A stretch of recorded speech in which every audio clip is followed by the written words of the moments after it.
Vamos aos versículos 9 e 10 do capítulo 19 do Apocalipse de Jesus, segundo São João. Então me falou o anjo: escreve, bem-aventurados aqueles que são chamados à ceia das bodas do Cordeiro. E acrescentou: são estas as verdadeiras palavras de Deus. Prostrei-me ante os seus pés para adorá-lo. Ele, porém, me disse: vê, não faças isso.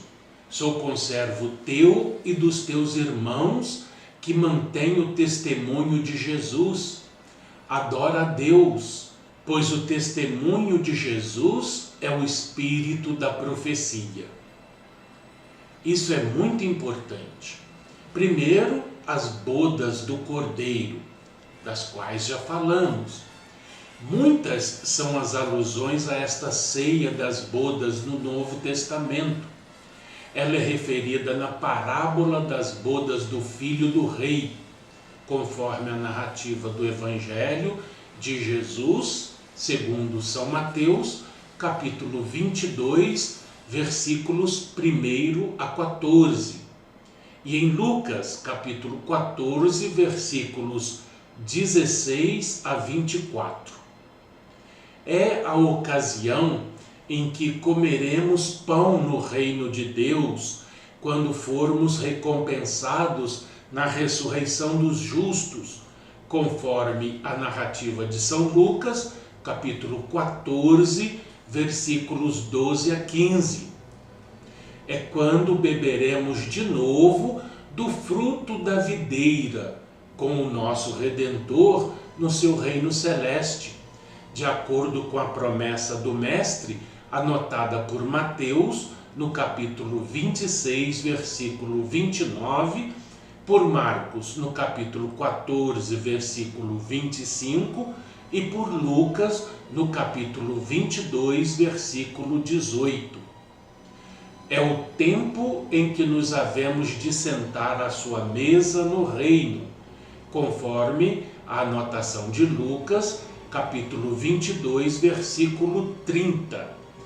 E ele se cingirá para nos servir. São Lucas, capítulo 12, versículo 37.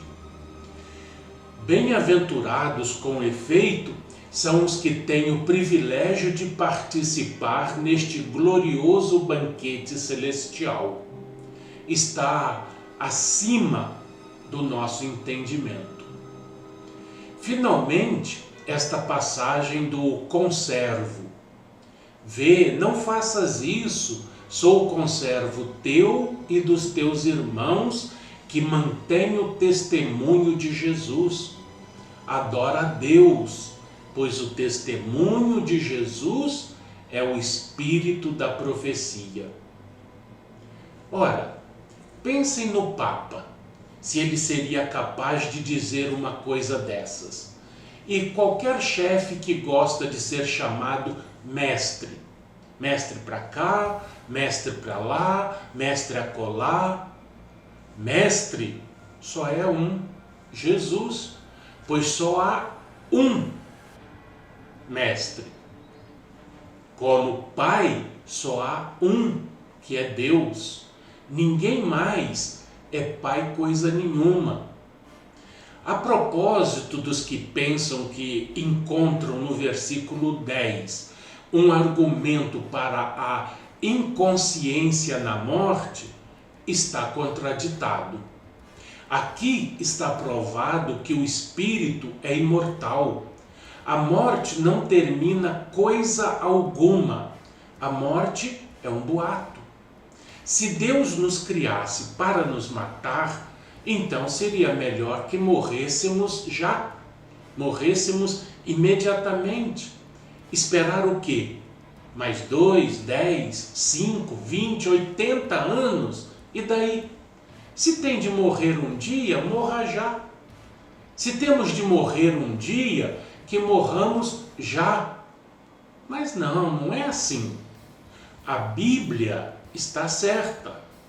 E aí está o Espírito, mais vivo do que quando na carne.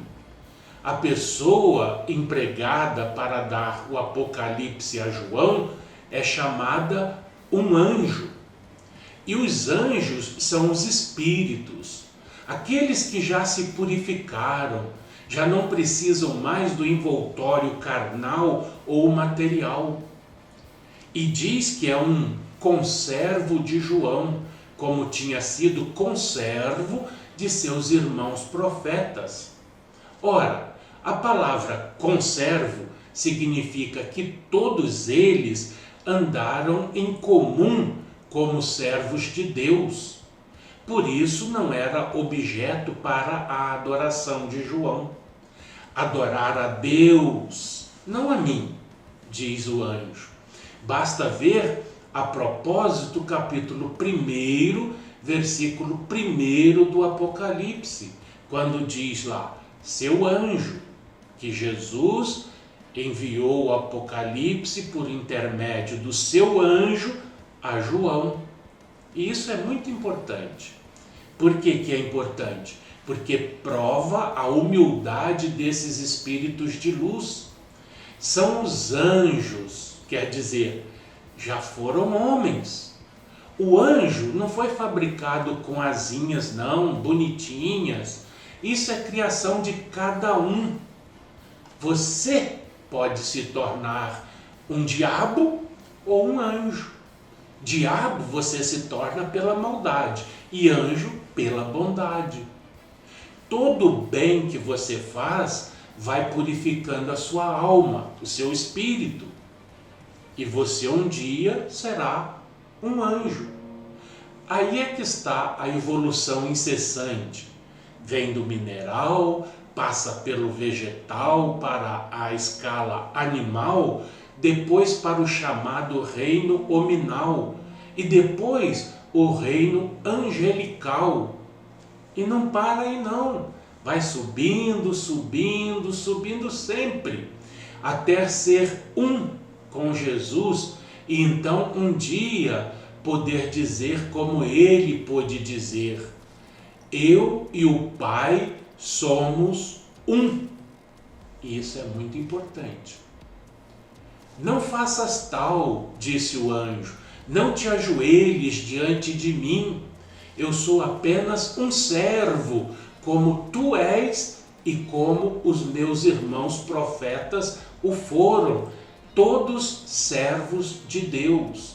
Adora a Deus, meu amigo.